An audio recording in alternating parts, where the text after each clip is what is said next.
Muy buenas tardes nuevamente a todos los participantes que nos acompañan el día de hoy en la presentación titulada Servicios de Sangre en Situaciones de Desastres.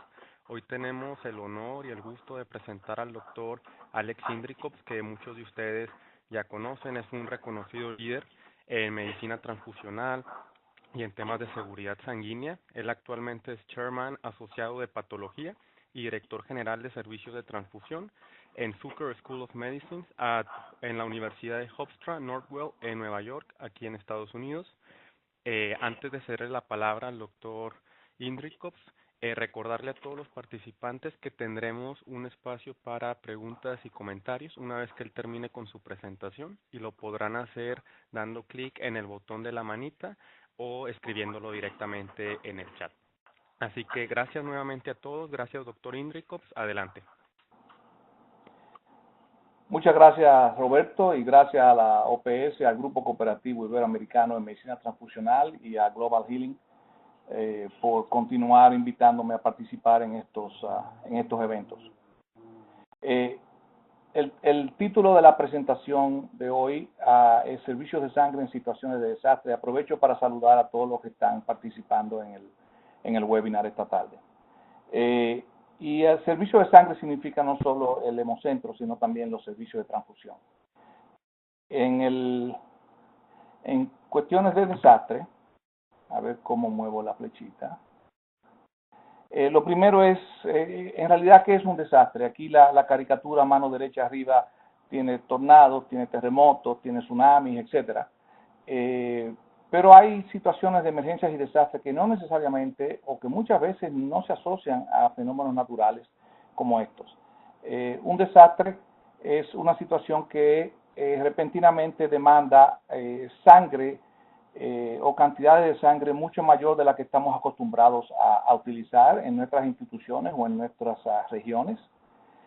Un desastre también puede temporalmente restringir o eliminar la capacidad de un banco de sangre para funcionar normalmente desde el punto de vista de colección, análisis, procesamiento y distribución. El desastre también temporalmente puede restringir o prevenir a la población, a las personas que puedan salir o puedan acudir a los centros de donación de sangre, o puede prevenir a un banco de sangre en utilizar el inventario que ya tiene a mano en ciertas situaciones. Y por último, una situación de desastre desde el punto de vista de un banco de sangre, de un hemocentro, también muchas veces por la solidaridad de las personas en estas condiciones, puede crear un número súbito de donantes que retan a los hemocentros o a los bancos de sangre basados en hospitales a la colección acelerada de sangre para suplir la demanda que puede existir en la comunidad. Desde el punto de vista de generalizaciones, es generalmente o universalmente entendido que los desastres son característicamente locales. Es raro un desastre que abarque todo un país o toda una región. La mayoría de ellos son locales. Y esos desastres crean víctimas adicionales, las cuales pueden ser numerosas en ciertas condiciones. De acuerdo a la condición o característica del desastre, también puede remover individuos de la población de donantes. Y una de las cosas más importantes es que el mayor efecto de un desastre, probablemente desde el punto de vista de banco de sangre y transfusión, es que aumenta las ineficiencias de los sistemas de sangre. En un desastre, cuánta sangre es requerida es mayormente determinado por el número de heridos y el número de heridos que sobreviven tiempo suficiente para presentarse a los hospitales o a los centros de tratamiento para ser atendidos. Y también el número de heridos se relacionan con la cantidad de sangre usada para tratarlos a ellos. Veremos más adelante que algunas de las cosas que podemos hacer en situaciones de desastre, cuando los recursos son escasos desde el punto de vista de componentes sanguíneos, una de las cosas que siempre debemos ejercitar es el uso cuidadoso de esos recursos que tenemos ya de manera escasa. Un evento grande que hubo en Colombia en el año 1985, en noviembre, fue la erupción y luego el deslave del Nevado de Ruiz al oeste de Bogotá, donde hubieron 22.000 personas muertas. Naturalmente, la cantidad de personas muertas es trágica, es importante, pero lo más importante desde el punto de vista del banco de sangre es la cantidad de heridos. Y este deslave del Nevado de Ruiz generó una cantidad de heridos sumamente importante. Opuesto a, por ejemplo, lo que vimos en Nueva York en el año 2001, cuando hubo los aviones que atacaron a las Torres Gemelas, que el número de heridos no fue tan grande, sino el número de muertos. Además del número de heridos, desde el punto de vista de la logística de sangre, es importante también las pérdidas en la sociedad, las pérdidas comunitarias. En este caso del Nevado de Ruiz, no solamente fue el número de heridos, sino que hubieron cerca de 350 millones de dólares en pérdidas, 5.000 casas, 50 escuelas, 2 hospitales. O sea que estas pérdidas también son de suma importancia, porque también desvían la atención de potenciales donantes de sangre o de personas que cuidan de la salud de los enfermos a atender a este tipo de pérdidas y situaciones. Realísticamente, en desastres mayores, la disponibilidad y el uso de la sangre no son de los factores más importantes de una respuesta óptima a una comunidad que se encuentra en situación de desastre.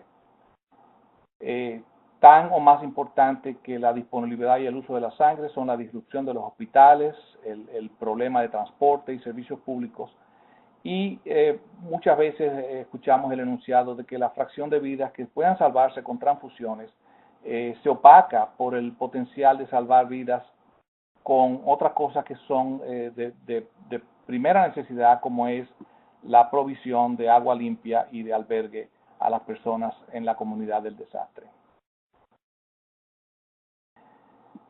Si vemos la experiencia en desastres civiles y naturales en los Estados Unidos entre el 1975 y el 2001,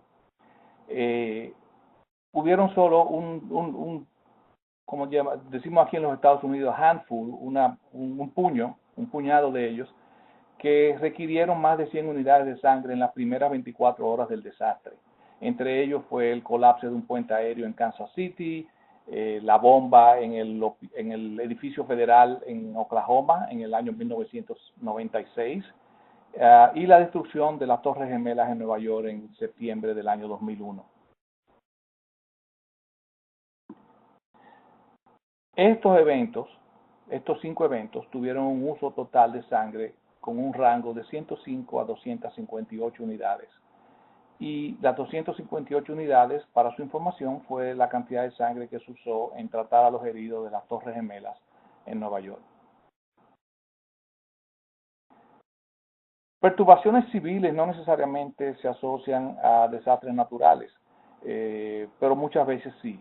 Por ejemplo, pérdida de electricidad en 8 estados de los Estados Unidos en agosto del 2003 creó grandes problemas de comunicación, grandes problemas de transporte, y esa pérdida de electricidad no tuvo nada que ver con un desastre natural, sino que fue un fallo del sistema eléctrico en los Estados Unidos. Sin embargo, hay condiciones naturales como los huracanes Katrina y el huracán Ike en el 2005 y 2008 en New Orleans y en Galveston, Texas, y el huracán Harvey el verano del año pasado, en septiembre, cuando el huracán en sí no causó grandes problemas, pero las inundaciones que siguieron a las lluvias torrenciales del huracán fue prácticamente una inundación que paralizó muchas áreas de Texas, pero principalmente el área de Houston. Y naturalmente tenemos ahora este mes ya 4 tormentas que llaman aquí del Northeaster en los Estados Unidos. Son tormentas de nieve, lluvia, hielo, viento, mareas, inundaciones, etcétera. Y en marzo del 2018 hemos tenido 4, lo cual ha roto un récord. Incluso la última fue anoche, y la foto que ven ahí a mano derecha abajo es la foto del patio del frente de la casa donde vivimos Claudia y yo, y esto fue tomado esta mañana luego de una nevada de 14 a 18 pulgadas. Este tipo de eventos también paralizan una sociedad porque muchas personas, como yo, no pude salir de mi casa esta mañana porque el camino para salir de la casa estaba lleno de nieve. Hay problemas de distribución de componentes sanguíneos del centro del hemocentro de Nueva York. Hay problemas de pacientes de llegar a los hospitales a recibir transfusiones, etcétera, etcétera. Son perturbaciones significativas en este tipo de eventos. Como resultado de la destrucción de las Torres Gemelas en el 2001, la AABB creó una fuerza de trabajo intraorganizacional para determinar cuáles eran las causas y efectos de desastres naturales, de ataques terroristas, etcétera, y determinar cómo ellos, o deducir cómo ellos afectan los sistemas de sangre en los Estados Unidos. Y el doctor Don Doddridge, que es el jefe de One Blood en la Florida en estos momentos, y su grupo enunciaron al final de esas reuniones que no existen escenarios en que la necesidad de sangre o componentes sanguíneos sería superior a la capacidad de una comunidad para proporcionar esos componentes sanguíneos, y también que el problema más grande en una situación de desastre o de ataque terrorista no es la falta de suministro de sangre, sino la perturbación e interrupción de los sistemas de sangre por las consecuencias de esos desastres. En la primera diapositiva vimos algunos de los efectos de un desastre y vamos a cubrir algunos ejemplos específicos de algunas de las cosas que pueden suceder en un desastre. Por ejemplo, un desastre puede temporalmente restringir o eliminar la habilidad de un banco de sangre para colectar, analizar, procesar y distribuir la sangre. Caso que yo viví en mi propia piel, cuando yo todavía trabajaba en la Universidad de Texas en Galveston, en el año 2008, el 13 de septiembre, el huracán Ike azotó la isla de Galveston. A pesar de que la tormenta era solo categoría 2, la marea que trajo el huracán fue de 17 pies de altura, que son unos 6 metros, y esa marea de agua salada empezó a acumularse en los sótanos de algunos de nuestros edificios, y ya incluso antes de que llegara el huracán, esa marea ya había inundado el sótano del banco de sangre. El nivel de agua subió muy rápidamente, lo que demandó el cierre del centro de colección de sangre, porque nosotros también teníamos un centro de colección de sangre en el hospital, y la relocalización del servicio de transfusión. El personal del banco de sangre que se quedó trabajando la noche del huracán voluntariamente, se pasó la noche revalidando equipo básico que ellos pudieron salvar y movilizar del banco de sangre inundado, y también preparando el traslado de unidades de sangre en exceso que teníamos en nuestro banco de sangre para ser llevadas al hemocentro de Houston.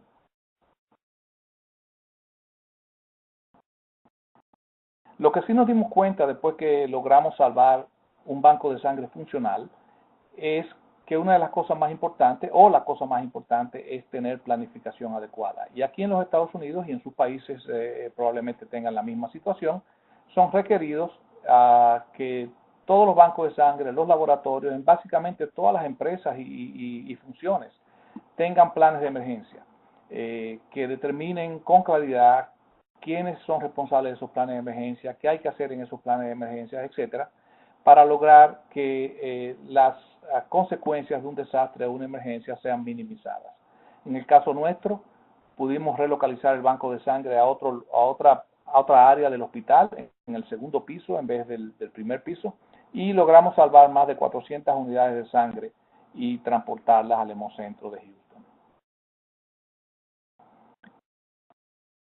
Otros efectos de desastre, por ejemplo, que previene el uso del inventario de sangre disponible y o requiere el reemplazo inmediato del inventario. Yo tengo un ejemplo muy cercano también. Parece que a mí los desastres me persiguen en cierta forma, y me alegro porque me dan la oportunidad de enfrentarlos y resolverlos.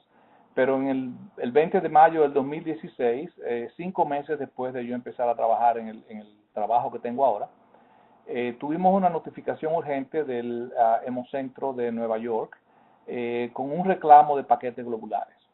El reclamo de paquetes globulares se debió a que filtros de leucorreducción que ellos utilizaron en la manufactura. Aquí usan leucorreducción universal, la mayoría de los hemocentros.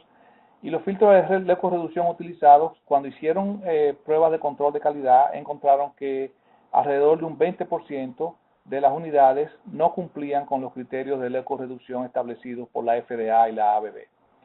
Y el hemocentro entonces determinó que tenía que hacer un reclamo, lo que llama aquí un recall, de millares de unidades de paquetes globulares. Esto fue algo que no se limitó a Nueva York, otros hemocentros en el país estaban utilizando los mismos filtros y al descubrirse el fallo de estos filtros, muchos de esos hemocentros también hicieron un reclamo de unidades.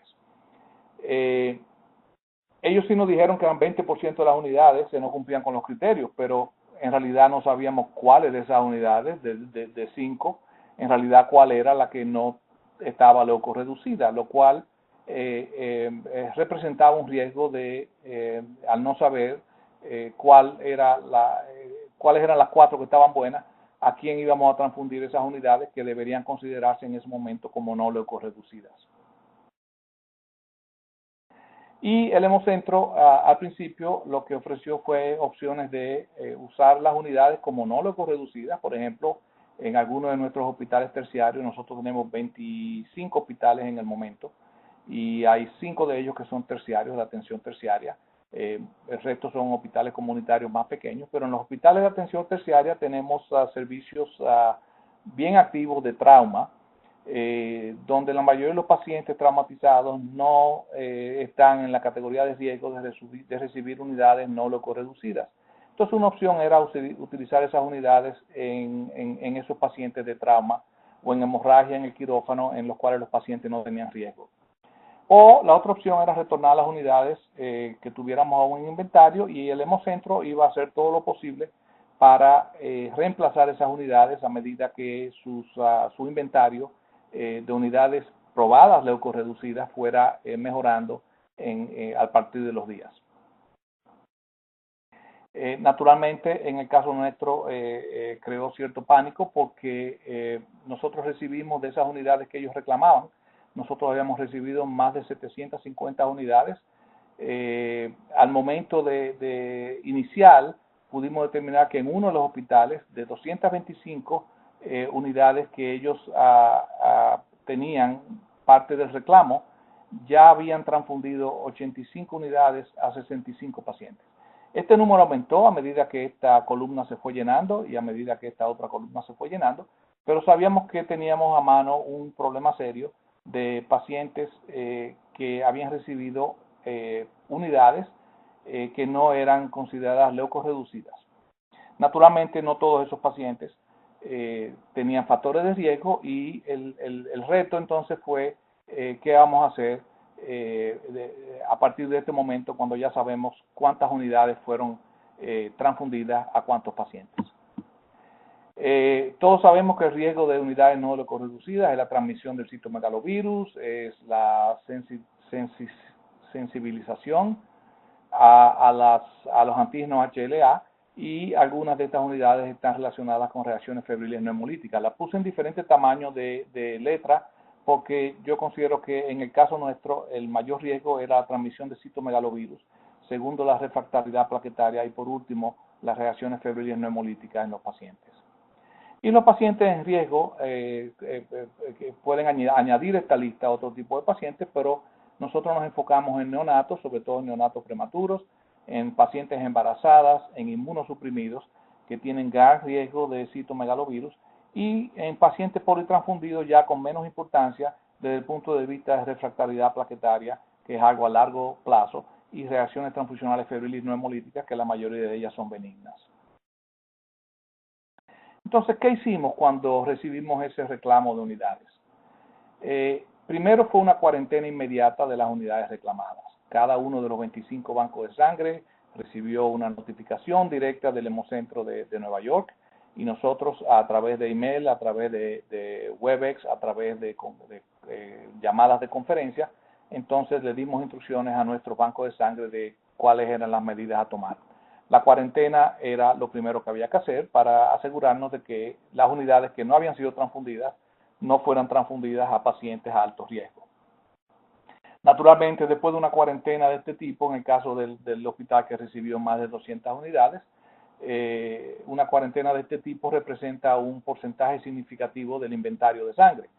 Y había que hacer una evaluación de inventario post cuarentena para estar seguros si debíamos entonces tener ordenamiento de paquetes globulares suplementarios, con la idea de que el Hemocentro en New York estaba lidiando no solo con nuestros hospitales, sino con muchos otros hospitales en la ciudad. Nosotros solo representamos un 33% del número de unidades que ellos distribuyen, o sea que el otro 67% estaba en otros hospitales de la ciudad de Nueva York.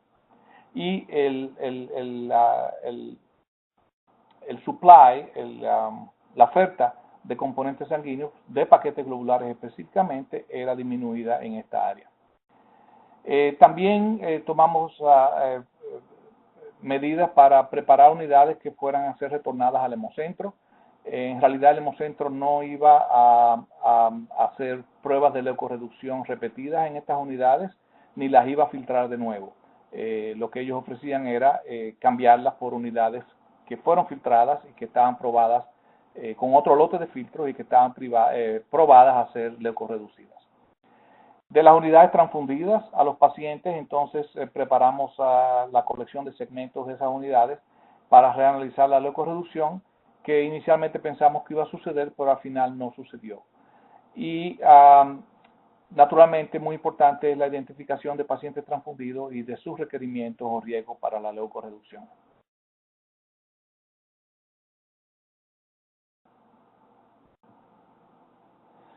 Una vez determinamos quiénes eran los pacientes a riesgo, entonces fue requerida la notificación directa a los médicos tratantes de esos pacientes, y el director médico del banco de sangre en cada uno de nuestros hospitales, para uno fue mucho más trabajo que para otros, dependiendo del tamaño del hospital, hizo notificación telefónica directa a los médicos de estos pacientes. Y esa notificación telefónica se basó prácticamente en educación sobre qué había pasado con los filtros y sobre qué significaba el fallo de la leucorreducción en esos pacientes. Los médicos, con pacientes de bajo riesgo que habían recibido algunas unidades no leucorreducidas, entonces fueron notificados por medio de cartas enviadas por correo. Yo traje este caso a relación en esta presentación porque es importante. Siempre pensamos en desastres de explosiones y bombas y tsunamis y terremotos, pero pueden haber fallos técnicos, fallos mecánicos, fallos humanos en la colección, preparación, distribución de componentes que no necesariamente se deben a un desastre natural, sin embargo afectan una comunidad como si fuera un desastre natural o peor. Esto fue un esfuerzo multidisciplinario. Empezó con las notificaciones del Hemocentro al banco de sangre o a los bancos de sangre en el caso nuestro. Tuvimos que involucrar a los laboratorios clínicos de microbiología y patología molecular en nuestros hospitales y naturalmente a los servicios clínicos, sobre todo oncología, pediatría, neonatología, obstetricia infecciosa y medicina interna. El servicio de enfermería tuvo también que involucrarse, la farmacia, registros médicos para la identificación de pacientes a riesgo, el departamento de manejo de riesgo de los hospitales y el departamento legal, porque en los Estados Unidos y probablemente ya en algunos de los países de ustedes, es importante tener estos departamentos, el manejo de riesgo y departamento legal involucrado desde el principio en el caso de que haya pacientes o familiares que decidan avanzar con una demanda legal por este tipo de situaciones. Saltamos a otro efecto de un desastre y es, por ejemplo, cuando temporalmente el desastre restringe o previene a la población a donar sangre. Ustedes seguro han leído sobre la epidemia de influenza del año 1918 al año 1919, que fue a nivel mundial, pero aquí en los Estados Unidos fue también una epidemia masiva, donde en algún momento el 30% de la población estaba afectada al mismo tiempo. Hubo muchas escuelas cerradas, más de 600.000 muertos en corto tiempo, en aproximadamente 10 semanas. Las camas hospitalarias no eran suficientes para atender a los enfermos. También habían una insuficiencia, una carencia de personas sanas para atender a los enfermos. Y por la cantidad de muertos, muchos de ellos fueron enterrados en fosas comunes.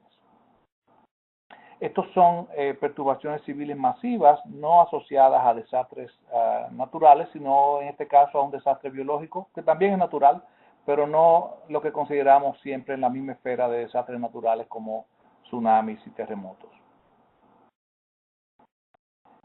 En el año 2007, el doctor John Hess y Anne Sinrin, probablemente ustedes conocen al doctor Hess por sus publicaciones en cuanto a transfusión masiva, trauma, etc.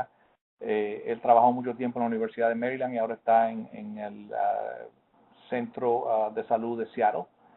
Y en el año 2007 ellos publicaron un comentario, un artículo, que si les interesa me pueden, por favor, decir, se lo pueden enviar por correo electrónico, donde proyectaron la morbilidad y mortalidad de la epidemia del 1918 al 19 al actual, en el caso de ellos, el 2007, sistema de salud de los Estados Unidos.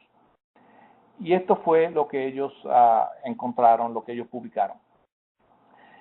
En el caso de una pandemia de influenza, probablemente se originaría en el sureste de Asia, es allí donde más gente está en proximidad con aves y otros animales domésticos. Los equipos médicos en esas localidades probablemente darían alarma temprana de una epidemia a convertirse en pandemia, lo cual daría tiempo para revisar planes de contingencia, obtener provisiones adicionales para cuidado de salud y poner en acción medidas preventivas. Sin embargo, a pesar de las alarmas tempranas, debido a la facilidad de transporte hoy día, sobre todo transporte aéreo, la propagación de una pandemia o de un virus sería de manera muy rápida y estas provisiones aquí, en algunos casos, no tendríamos suficiente tiempo para ejercerlas. La respuesta temprana a una pandemia de este tipo empieza con avisos del gobierno, empieza el gobierno a emitir enunciados y alarmas a las personas que almacenen comida enlatada, que tengan agua embotellada, que eviten aglomeraciones de personas y a las familias que tienen niños de edad escolar que se preparen para el cierre de las escuelas. Naturalmente, todo esto genera estrés en la población. Y la consecuencia de estas situaciones es que va a haber probablemente una disminución de las donaciones. Los donantes no van a tener como prioridad pensar en donaciones de sangre y los empleados de los bancos de sangre también van a estar estresados.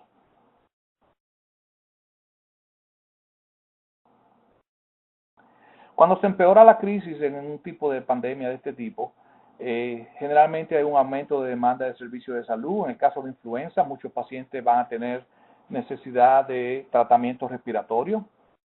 Desde el punto de vista de demanda de sangre, es probable que en el caso de influenza haya menos cirugías electivas y menos quimioterapia, lo cual se traduce en una reducción en la demanda de sangre. Y los empleados van a tener estrés en aumento, algunos de ellos van a estar enfermos, otros van a estar cuidando de sus seres queridos que están enfermos y algunos de ellos se encuentran aterrorizados por la situación. En el pico de un tipo de una pandemia de este tipo, el doctor Hess reporta que probablemente en algún momento durante el pico 40% o más de los empleados no se encuentren disponibles y va a haber definitivamente carencia o ausencia de suministros de consumo básico en un banco de sangre como tubos de ensayo, guantes, etcétera. Va a haber carencia de servicios de mantenimiento y reparación de equipos y sistemas informáticos. Va a haber carencia de reactivos y células analíticas perecederas. Acuérdense que los glóbulos rojos que usamos, por ejemplo, para hacer escrutinio de anticuerpos, tipificación ABO, etcétera, son glóbulos rojos de corta vida de shelf life, eso se llama vida útil, le voy a decir. y una vez las compañías en situaciones así de una pandemia no tienen los donantes y no tienen el personal para preparar estos reactivos, definitivamente van a entrar en carencia en corto tiempo. Va a haber un problema con protocolos para funcionar sin reactivos y sistemas de apoyo crítico, y naturalmente debido a personas enfermas o tratando a sus seres queridos, algunos de los supervisores, muchos de los supervisores y empleados del banco de sangre no van a estar presentes en su puesto de trabajo. El estrés en los empleados en una pandemia de influenza, por ejemplo, se aumenta porque hay mayor demanda en horas de trabajo y carga de trabajo. Van a tener compañeros, supervisores y suministros que no están disponibles. Van a tener demandas y prioridades conflictivas. Le pedimos a un individuo que venga a trabajar cuando en realidad ese individuo tiene prioridades más bajas o más altas, diría yo, como comida, agua y combustible. También se le pide a estas personas en el caso de influencia que aumenten la distancia interpersonal en las áreas de trabajo. Y muchas veces en áreas de trabajo estas áreas de trabajo están aglomeradas. Y hay muchas veces problemas de seguridad personal por amenazas de violencia en situaciones de pánico en una comunidad. No sé si ustedes han visto la película The Mist, que se traduce como La Niebla. Yo la vi hace poco, es una película de Stephen King y me llamó mucho la atención porque es un buen ejemplo de qué pasa con las personas, cómo reaccionamos, cómo actuamos, cómo cambiamos en situaciones de estrés personal y aglomeración de personas. Les recomiendo verla si la consiguen en Netflix. Todo esto de seguridad y prioridades conflictivas está basado en la pirámide de necesidades humanas de Maslow, que investigando descubrí que Maslow está aquí a la vuelta de la esquina en Brooklyn, o él nació y vivió en Brooklyn, en Nueva York, murió en el año 1970, y en la pirámide de Maslow él describió cuáles eran las necesidades, la pirámide de necesidades de las personas, que van de necesidades básicas o fisiológicas como alimentación, salud, respiración, descanso, hasta el sexo lo mencionan, seguido de necesidades de seguridad, vivienda, empleo, y más alta o menos importante en situaciones de desastre se convierte en las necesidades sociales, autoestima y necesidad de autorrealización.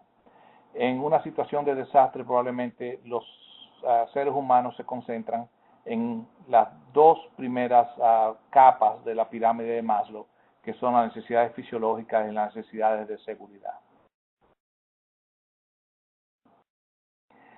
La recuperación de una pandemia de influenza en el reporte del Dr. Hess está al lado del donante, que es relativamente fácil. Los donantes están motivados una vez pasa la pandemia o se va recuperando la pandemia, entonces los donantes sanos están dispuestos a donar sangre y otros componentes sanguíneos. Y también al volver las empresas a producir suministros, estos van a estar disponibles para estas funciones. En el caso del servicio de transfusión, reporta el Dr. Hess que esto sería más lento y un poco más difícil. Hay una pérdida de tecnólogos y directores médicos críticos, ya sea que se enfermaron, están recuperándose o han muerto debido a la pandemia. Suministros reactivos y células analíticas son más lentos en recuperarse también. Y va a haber problemas con los sistemas de informática que ahora nos reflejan la situación actual. Por ejemplo, el cruce electrónico. Sistemas de informática aquí en los Estados Unidos, la mayoría de los bancos de sangre hacen cruce electrónico, y estos sistemas de informática están basados en que un cruce electrónico necesita 2 tipificaciones sanguíneas en el paciente, 2 tipificaciones sanguíneas en el donante, etcétera, etcétera, etcétera, los criterios necesarios para este tipo de función. Y el sistema de informática no está diseñado para funcionar sin los criterios ya establecidos.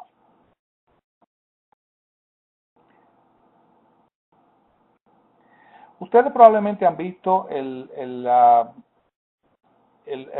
publicación de la OPS de la intervención de los laboratorios y bancos de sangre ante situaciones de desastre.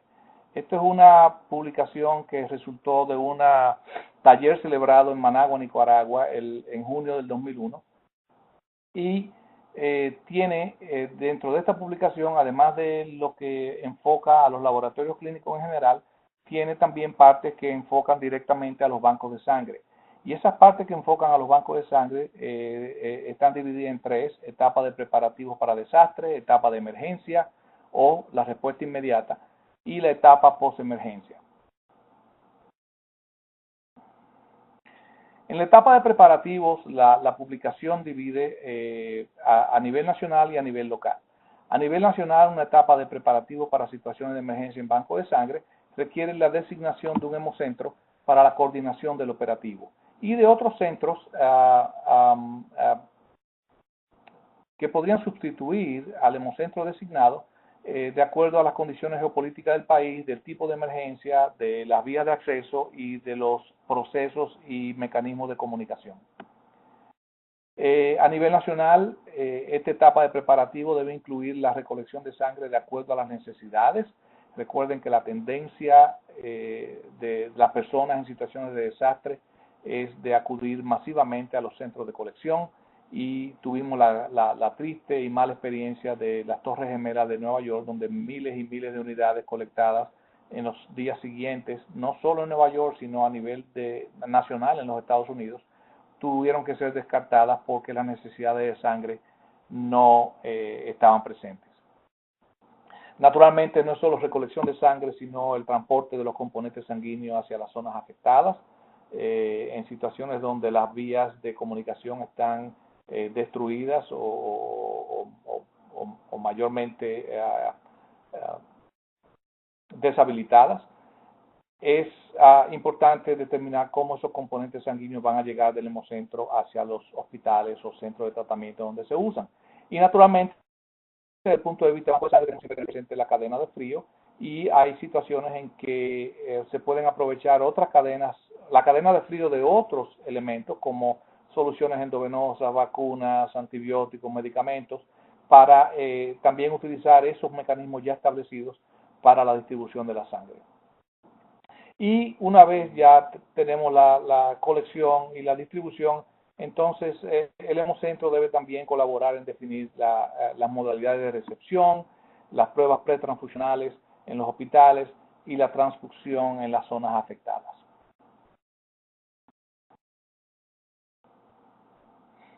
A nivel local, se deben establecer claramente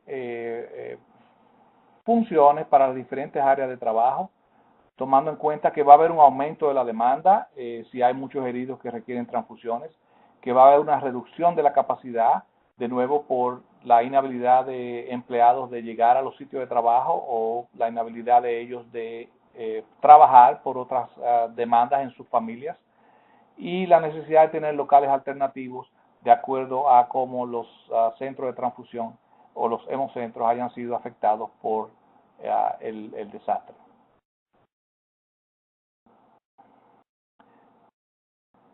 También a nivel local, desde el punto de vista del hemocentro, es muy importante cómo se va a hacer la recepción y orientación de las personas que se presentan a donar. Vamos a tener capacidad de una atención telefónica si las líneas telefónicas están aún viables. Vamos a tener que poner atención a cómo vamos a hacer la selección de donantes. Si estamos haciendo selección electrónica, como lo hacen algunos centros aquí en los Estados Unidos, si esa selección electrónica falla, entonces tendremos que volver a la selección en papel. La colección de sangre, vamos a tener los suministros necesarios para colectar la sangre, vamos a tener los suministros necesarios y los empleados necesarios para atender a esos donantes. Las pruebas de tamizaje, realización de grupos sanguíneos, separación de componentes, son todos aspectos importantes que se deben tener presente en ese plan de contingencia de preparativo para un desastre. Y naturalmente solo liberación de productos conformes para transfusión de acuerdo a los reglamentos locales, regionales y nacionales.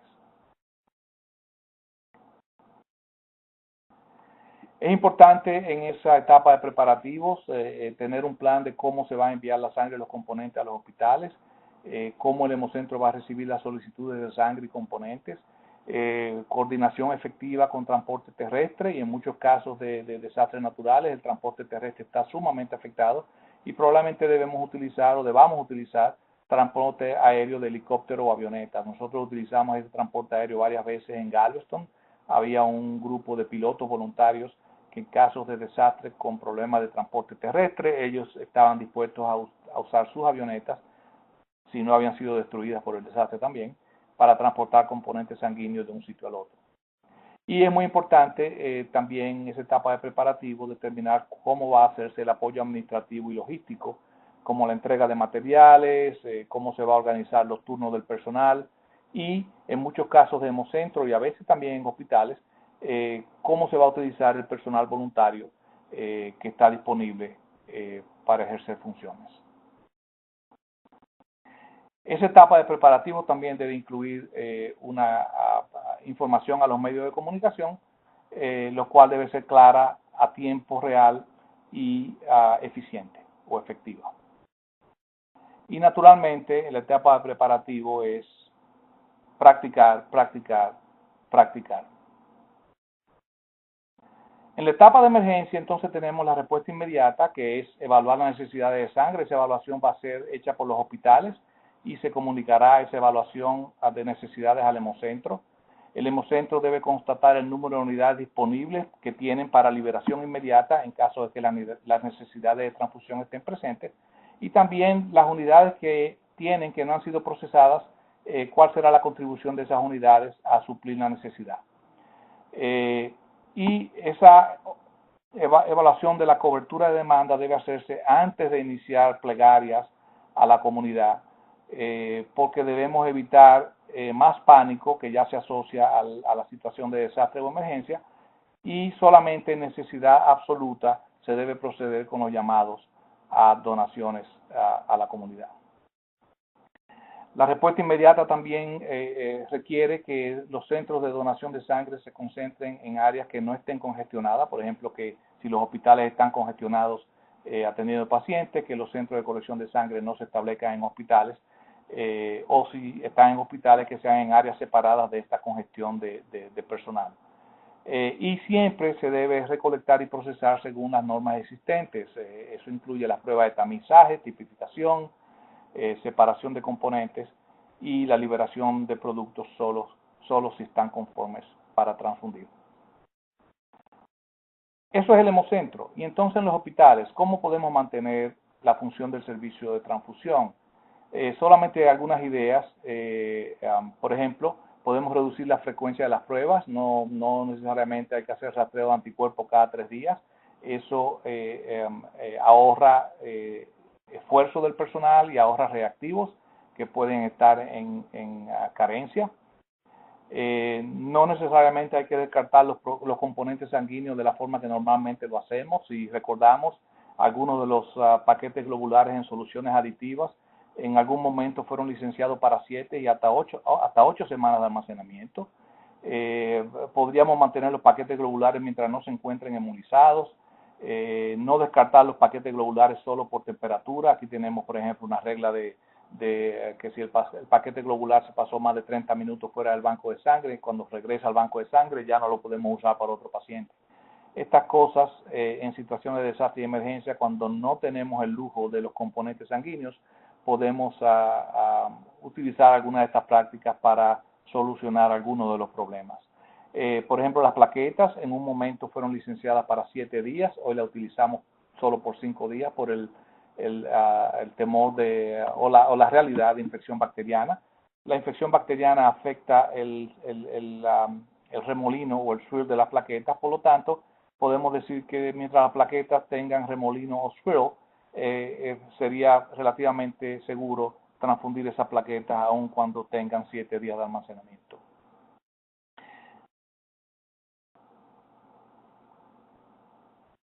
Otra cosa es que los componentes deben ser ahorrados, en cierta forma. No transfunda innecesariamente, no transfunda masivamente si no lo necesita.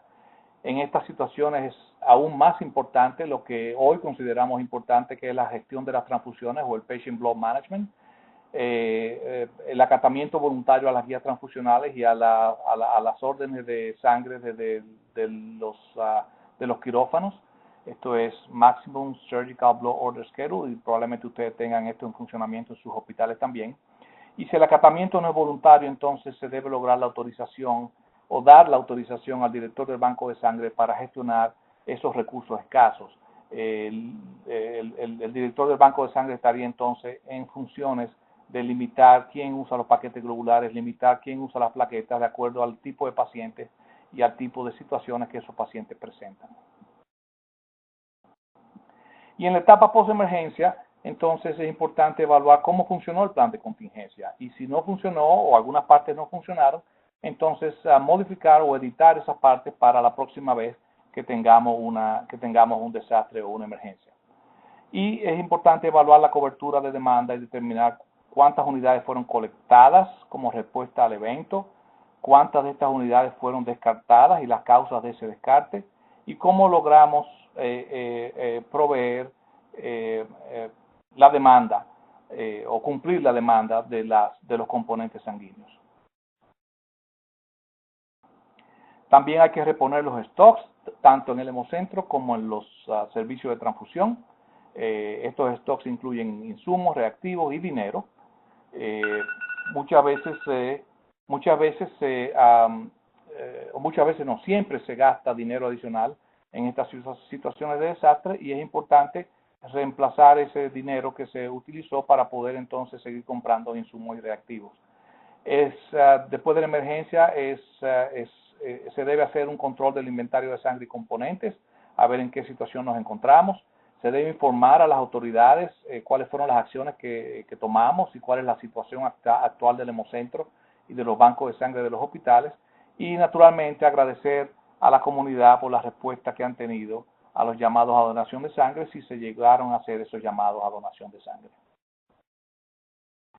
Mis notas finales incluyen que entendemos y sabemos que los desastres se manejan mejor cuando los servicios de emergencia locales, regionales, nacionales, rinden funciones simples y claramente entendidas. Y estas funciones simples y claramente entendidas son parte del plan preparativo para una emergencia, cuando estamos en situaciones estresantes. Y debo recalcar que como los desastres son eminentemente locales, estos servicios de emergencia locales son los primeros que van a proveer estos servicios y van a ser probablemente los más importantes en el atendimiento al desastre. También sabemos por experiencia que la disponibilidad local de paquetes globulares líquidos es aún el componente crítico para el apoyo de las necesidades de transfusiones en una emergencia, y que los ensayos o las pruebas realistas durante desastres o para desastres, no durante desastres, es antes del desastre, deben concentrarse en la movilización rápida de cantidades de paquetes globulares líquidos, cantidades pequeñas, porque sabemos que de 100 a 200 unidades en la mayoría de los casos pueden llenar la necesidad, siempre y cuando los inventarios locales sean sucesivamente reemplazados o restocados. Sabemos también que cuando existen sistemas de sangre regionales y locales que son robustos y estandarizados, en el caso nuestro, de nuestros 25 hospitales, es un sistema local de bancos de sangre hospitalarios, estandarizados en la mayoría de las cosas, y estos sistemas proveen reservas de personal entrenado y facilidades bien equipadas. En combinación con la planificación que todos debemos hacer para situaciones de desastre y emergencia, que sean bien pensadas, flexibles y basadas en evidencia, estos sistemas de sangre regionales son más que capaces de cubrir las necesidades de sangre en desastres mayores. Y aquí tengo una caricatura que dice: cualquier cosa que haga siempre dé el 100%, al menos que esté donando sangre. Muchas gracias por su atención. Nos pasamos unos minutitos de los 45 minutos que me dieron para la presentación. Espero que la hayan disfrutado y que les sirva de utilidad práctica para sus centros y sus hospitales. Y por favor, tendremos algunos minutos ahora para contestar, si podemos, las preguntas que puedan tener. Muchas gracias. Muchas gracias, doctor Indrikov, por esta excelente presentación. Y como usted menciona, abrimos ahora el espacio de diálogo con los participantes y les recuerdo que pueden escribir sus preguntas o comentarios en la sección del chat o darle clic al botón de la manita y les voy a activar el micrófono. Así que adelante.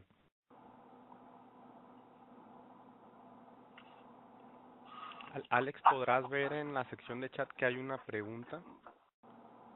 Estoy tratando de abrirla, no veo ninguna pregunta, no. Pero me la puedes hacer. Sí, claro que sí. Es por parte de Jaime Torres. En caso de emergencia, según la exposición, ¿las plaquetas serían viables 2 días después de su caducidad? Sí, gracias Jaime por la pregunta. El problema de las plaquetas con caducidad 5 días es que no hay problema, déjame darte la historia, cuando se aprobaron las bolsas de mantenimiento, de almacenamiento de plaquetas, hace muchos años, se determinó, se sabía que las plaquetas estaban viables en esas bolsas hasta por 7 días. O sea que al transfundirlas, las plaquetas ejercían su función y eran seguras para transfundirlas. Sin embargo, durante un tiempo después, nos dimos cuenta que la contaminación bacteriana de las plaquetas ocurre mayormente entre el día 5 y el 7. Entonces, la FDA americana determinó que era más seguro reducir el almacenamiento de 7 días a 5 días para evitar entonces esos casos de contaminación bacteriana entre días 5 y 7. Pero no todas las bacterias, plaquetas tienen contaminación bacteriana. Y hay cambios físicos, que se pueden ver en las unidades de plaqueta cuando tienen contaminación bacteriana, por ejemplo, coágulos, descoloramiento, pierden el efecto de remolino, el swirl. Entonces, si tenemos una escasez de plaquetas y no hay forma de obtener plaquetas de menos de 5 días y tenemos una plaqueta que es de 6 días en nuestro inventario y yo la examino visualmente y no veo ninguno de estos cambios que me puedan indicar una contaminación bacteriana, en esos casos de emergencia no es mala idea que transfundir al paciente con esas plaquetas porque se puede prevenir un sangrado significativo con quizás un riesgo bajo de que las plaquetas le vayan a hacer daño al paciente. Muchas gracias, doctor Indrikov. Todavía no veo ninguna pregunta. Veo a Juan Cortés, pero no veo la pregunta. Si va en la sección superior derecha, donde dice chat, si le das ahí clic, ¿no te ha desplegado la ventana? Ahora sí la veo. Perfecto. Me faltaba ese clic. No te preocupes. Veo una pregunta de Patricia Forero. Gracias, Patricia. Dice, en situación de emergencia, ¿se pueden usar pruebas rápidas para la prueba de tamizaje de inmunoserología? Para la prueba de tamiz de inmunoserología. Si pierden los reactivos, si no tienen los reactivos, hacer las pruebas regulares que hace. Pueden hacer pruebas de inmunoserología, por ejemplo, tipificación ABO y RH en tarjetas.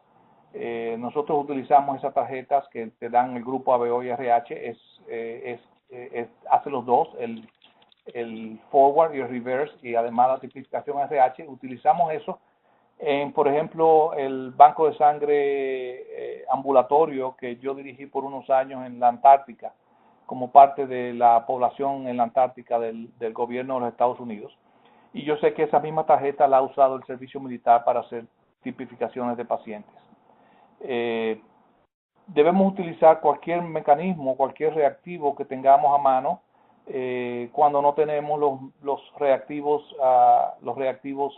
serológicos a los cuales estamos acostumbrados. Una pregunta de Carla Ceballos.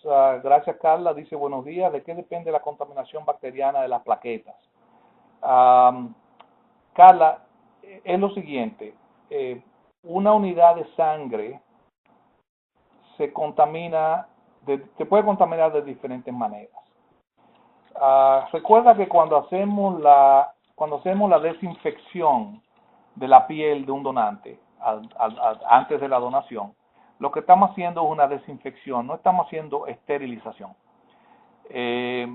Esterilizar la piel es prácticamente imposible. La piel tiene defectos, tiene huequitos de folículos pilosos y glándulas sebáceas, glándulas sudoríparas, y por más alcohol o yodo que pongamos en la piel o jabones quirúrgicos, nunca vamos a esterilizar el área de la punción.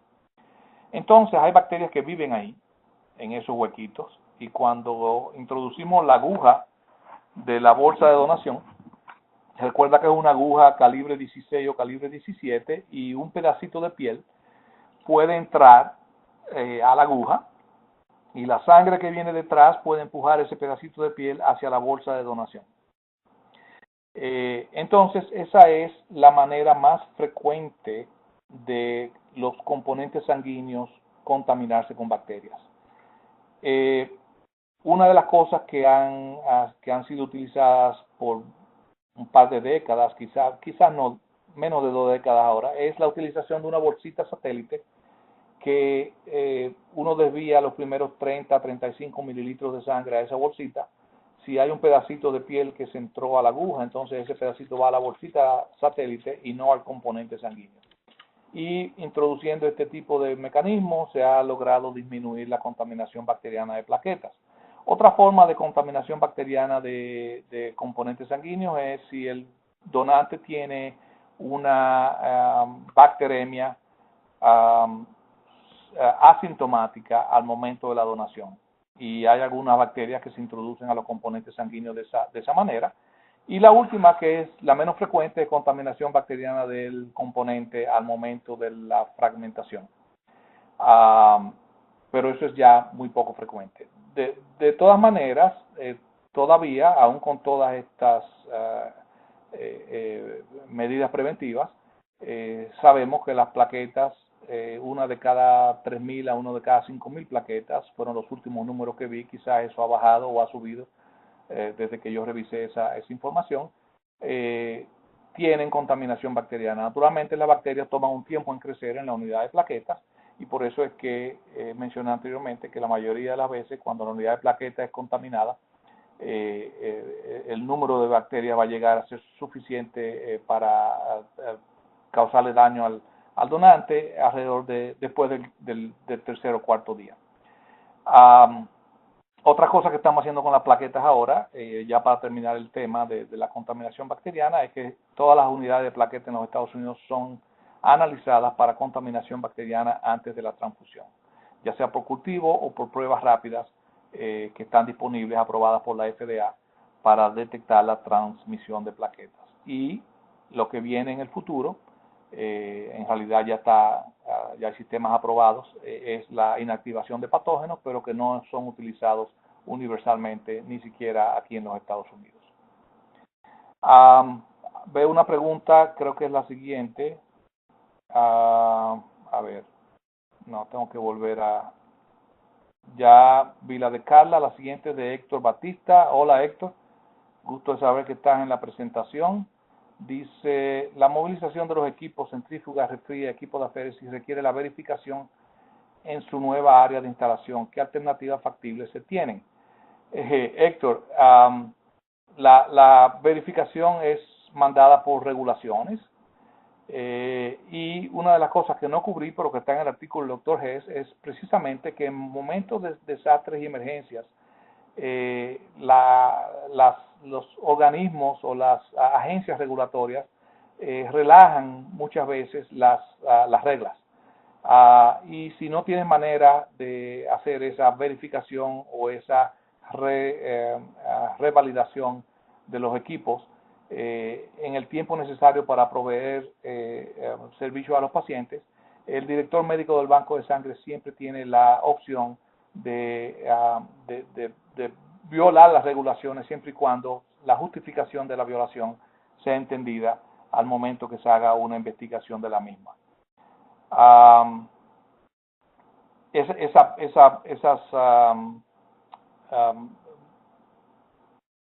desviaciones de regulaciones las podemos hacer no solamente en cuestiones de equipo, lo podemos hacer en cuestiones de transfusiones, en cuestiones de aceptación de donantes, etc. Una pregunta de Carla Ceballos, buenos días, ¿de qué depende la contaminación bacteriana? Hace la misma pregunta, eché para atrás en vez de para adelante. Otra pregunta de la de Héctor pasó ya 4 veces.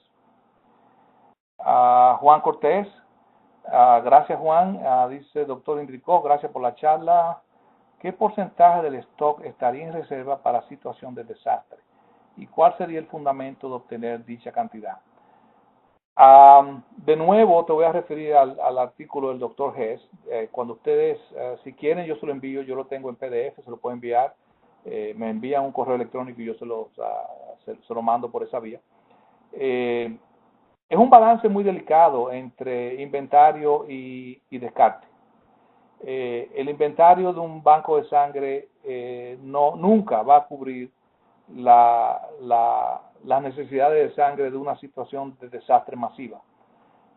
El inventario de un banco de sangre para tener ese balance con el descarte o minimizar el descarte es simplemente para cubrir las necesidades diarias de lo que pasa en el hospital y tener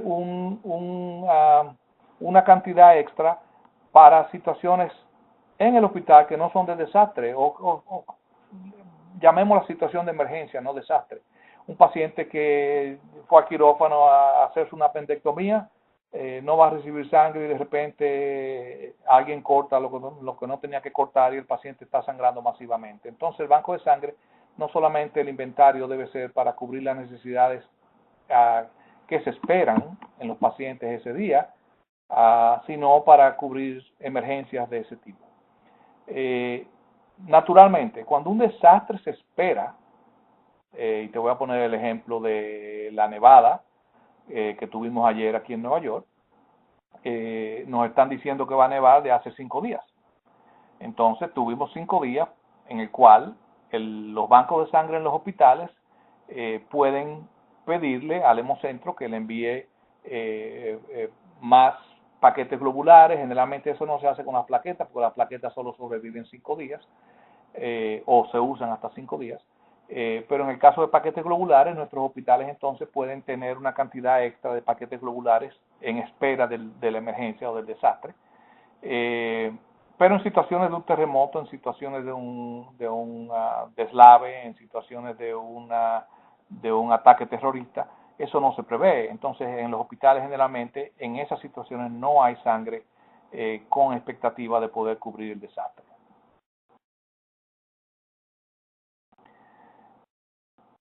Hay otra pregunta que no dice de quién es. Alexander Andrade, perdón. Gracias, Alexander. Dice, la capacidad de reacción de los hospitales dependerá de la capacidad de distribución de los hemocentros. En estos casos de emergencia, ante la falta de donantes, se podría incrementar la frecuencia de los donantes disponibles. De nuevo, la frecuencia de un donante está limitada por las regulaciones y las regulaciones las podemos desviarnos, es lo que se llama desviación de un procedimiento operativo estándar. Si yo necesito un donante más frecuentemente de cada 8 semanas en una situación de emergencia, yo puedo colectar ese donante más frecuente de cada 8 semanas. Naturalmente, lo que hay es que justificar la desviación de la regulación y esa justificación debe ser documentada para que en el caso de que una agencia regulatoria después del desastre o después de la emergencia esté investigando por qué ese donante lo aceptaron a las 7 semanas y no a las 8 semanas, entonces podamos enseñar los documentos que tenemos de por qué lo hicimos y por qué tomamos la decisión. Esa es un permiso que tiene el director médico de un banco de sangre de desviarse de las regulaciones cuando la situación lo demanda. Martín Magallanes, hola Martín, gusto de oír de ti. Dice, ¿cómo aplicar un sistema de prevención cuando se tiene un sistema de sangre atomizado como el de nuestro país, pero además es un área catalogado como altamente sísmico? ¿Cuáles serían sus recomendaciones? No sé qué quiere decir atomizado. Sí, Alex, creo que se refiere al concepto no de tener hemocentros para ciertas regiones geográficas, sino bancos de sangre hospitalarios. o así como que están en todos sitios. Exactamente. Fragmentado, vamos a decir. Fragmentado, exactamente. Fragmentado. En el caso de sistemas fragmentados, déjame decirte que en los Estados Unidos los sistemas en cierta forma son fragmentados. Aquí hay concentración de colecciones de sangre por los bancos de sangre comunitarios, por la Cruz Roja, y entre esos dos se reparten casi el 99% de las colecciones en los Estados Unidos. Pero los bancos de sangre comunitarios no es un banco a nivel nacional. Hay el Banco de Sangre de Nueva York, el Banco de Sangre, los hemocentros, vamos a decir, ¿no? Nueva York, Houston, New Orleans. O sea que aquí también hay fragmentación. Pero volviendo a mis comentarios durante la presentación, la mayoría de los desastres naturales son locales. Hay un área afectada donde se aumentan los requerimientos de transfusiones sanguíneas. Entonces, en esos casos, Martín, si el banco de sangre local, el hemocentro local o los atomizados de la región no pueden suplir las necesidades de sangre, entonces esas necesidades de sangre van a venir de otras áreas del país donde no han sido afectados por el desastre. Entonces la prevención en esos casos va a ser individual. En el caso nuestro en Galveston, por ejemplo, nosotros teníamos un sistema de colección y cuando teníamos aviso de un programa de colección, cuando teníamos aviso de huracán en Galveston, llamábamos a todos los donantes que estaban disponibles antes del huracán. Ellos venían a donar porque teníamos aviso de 5, 6, 7 días. Ellos venían a donar y entonces llenábamos nuestras neveras. En el caso de un terremoto eso es totalmente diferente porque el terremoto no te avisa cuándo va a pasar y la preparación en realidad en el caso de un terremoto debe ser no necesariamente en prepararse para colectar sangre antes del terremoto, porque eso no va a suceder, sino en cómo maximizar las colecciones, la distribución y minimizar las transfusiones una vez pase el terremoto.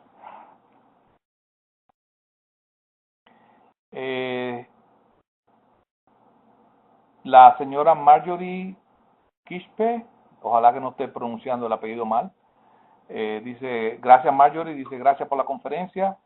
Una consulta en una emergencia a los pacientes RH negativos. ¿Cuántas unidades RH positivo se le puede transfundir en el caso de no tener stock RH negativo? Marjorie, todas las que quieras. Si un paciente RH negativo no tiene anti-D, anti-RH, le puede dar en una emergencia todas las unidades RH positivo que tengas, siempre y cuando estén clínicamente indicadas. Nunca transfunda al paciente que no tenga una indicación clínica para transfusión.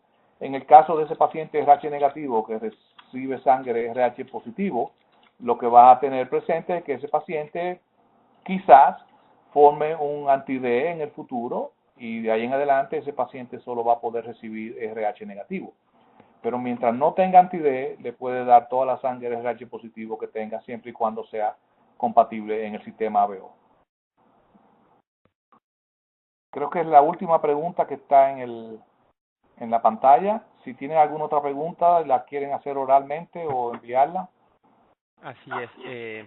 Sí, muchas gracias, doctor Indrikov. No veo que nadie haya levantado el botón de la manita, así que yo creo que esta sería entonces la última pregunta. Igualmente les invitamos a los participantes a que si se quedaron con alguna otra consulta o inquietud, se la puedan dirigir directamente a usted. Y también, bueno, les recuerdo a todos que tanto la presentación como la grabación va a estar disponible en el transcurso de la tarde de hoy o durante el día de mañana y se las vamos a compartir con mucho gusto. Roberto. Sí, adelante. Veo aquí que no puse el correo electrónico mío. Si por favor a través de esta vía o alguna otra vía que tú tengas le puede llegar a los participantes mi correo electrónico para que ellos si tienen interés en el artículo que les he mencionado varias veces o tienen interés en alguna otra información me la puedan enviar por correo electrónico. Sí, muchísimas gracias, doctor Indrikov. Claro que sí, voy a incluir su correo electrónico cuando les envíe a todos la presentación y la grabación. Perfecto, pues muchas gracias a todos por participar, muchas gracias por todas las preguntas y el hecho de que tuvieron tantas preguntas me indica que se mantuvieron despiertos. Sí, sí. Bien. Espero verlos a todos pronto de nuevo. Sí, gracias, doctor Indrikov. A nombre de la Organización Panamericana de la Salud, del Grupo Cooperativo Iberoamericano de Medicina Transfusional y de la Organización Global Healing, le damos las gracias por todas sus atenciones y por su deseo de colaborar en esta excelente presentación y pues también darle las gracias a todos los participantes que nos estuvieron acompañando y les estaremos enviando todos los materiales. Gracias, buenas tardes. Muchas gracias. Buenas tardes a todos.